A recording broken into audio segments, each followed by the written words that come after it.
Today we're talking to Rhett Oudkerk, CEO and founder of Europechain. Rhett, thank you so much for joining us. Thanks for having me. Rhett, tell us a little bit about Europechain and the work you do in the blockchain ecosystem. Okay, so Europechain is a consortium of block producers.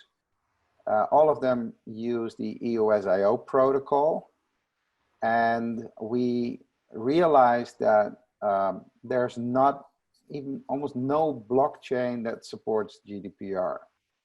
So we have built the first GDPR supporting EOSIO blockchain.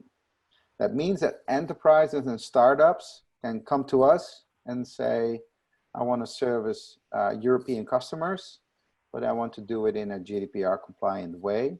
I don't want to launch my own blockchain. I just want to buy blockchain capacity because I need it for the application that I want to build.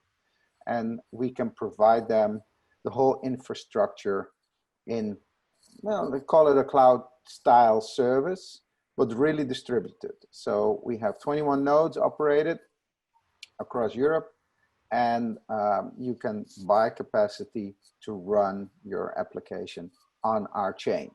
To make it easy, we're developing what we call an enablement layer from asset management, identity management, so some additional tools to make it easy for you to do that.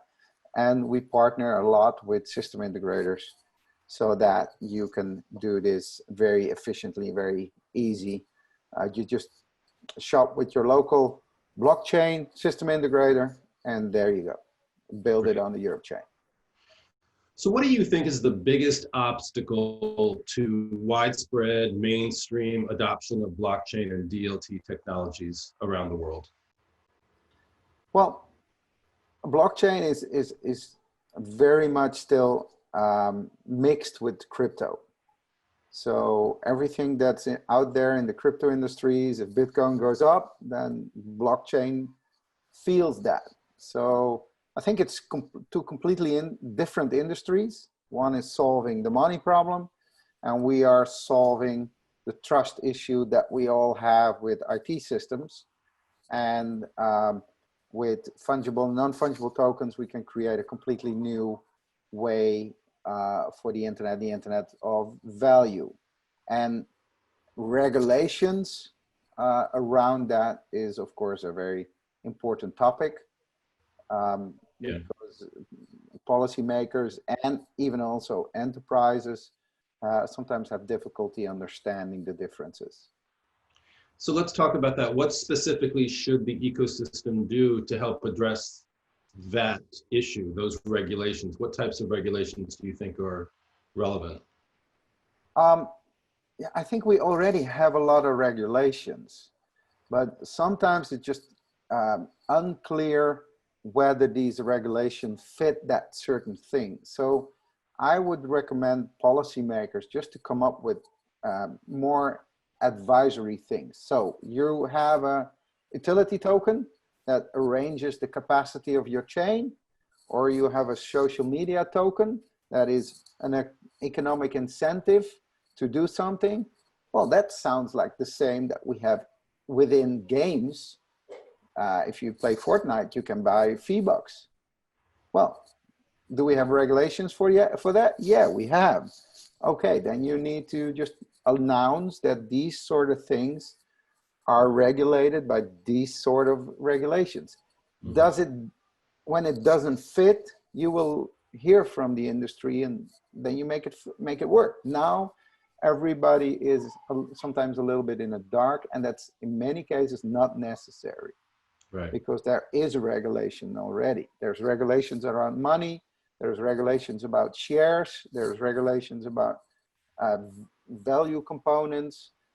My accountant just simply says, I don't care what you have in stock, whether it's a token in stock or supplies in stock. For us, it's an asset in stock, and we put it in that way on the balance sheet. Right. So where do you see the industry in 10 years, given the challenges and the debates that you're talking about right now? I think the whole internet will completely change. What we currently have is an internet of information, and because we can't manage value, we have an internet of free information, and we have a different structure how we pay for that. Now we can create the internet of transactions, the internet of value. And like we've seen at the early days of the internet, I was quoted once, we ain't have seen nothing yet, when I was talking about the internet. And I think the same will happen with the blockchain powered internet I mean, blockchain creates the ability to have something unique on the internet. Right. You can have that beautiful picture behind you uniquely in a non-fungible token on the internet. I mean, if you look at how many industries are basically disrupted by the industry, the whole music industry was disrupted because you could copy very easy. Well, if we fix that problem, that something that is original can't be copied anymore, there's always the original on the internet, and the original only has value, then we can create a completely new internet. And we have seen nothing yet what entrepreneurs will come up with. So then that's interesting. So what use cases, you mentioned music, what use cases are you most interested or most excited about coming online in the next year or two? Well, I see so many new things emerging almost every day. The whole decentralized finance, it's now 22nd of September, and there's the last 3 weeks, we've seen a hype in decentralized finance. Just 1 hour ago, I saw a ranking, and the number 2 is a project that is called M&A, which is music, where you as a consumer of the music pay directly to the artist. Mm-hmm. So that's interesting. There's no middleman anymore. You pay what you use, you pay what you listen to, mm-hmm. With a token structure. There's a project called Europechain, which is a better version of Wikipedia with an economic model behind it. That's interesting. Can they be successful if you put some marketing money behind it, and there's a financial model in there? I mean, every time I go to Wikipedia, I'm being asked to donate. Mm-hmm. Yeah, but if there's a money structure behind it, so that it can provide quality content, mm-hmm. and you can pay people sometimes even to produce those content. So a leader expert in a certain field can be paid to produce the content, and you can value him for that. You can create all kinds of very interesting economic models if you have the internet of value, the internet of transactions. So let's talk about Europechain. What projects are you guys working on that you think will improve systems and services for people? Okay, one of our biggest projects is what we call MIDI, which is maybe you know that the W3C has announced the decentralized DID, the decentralized identity protocol. So we're building the first DID implementation on EOS.io, and so we'll be the first DID implementation in the world on this protocol on the Europechain. And we are building what we call an asset management application. We're building something that we call Flowbook, which is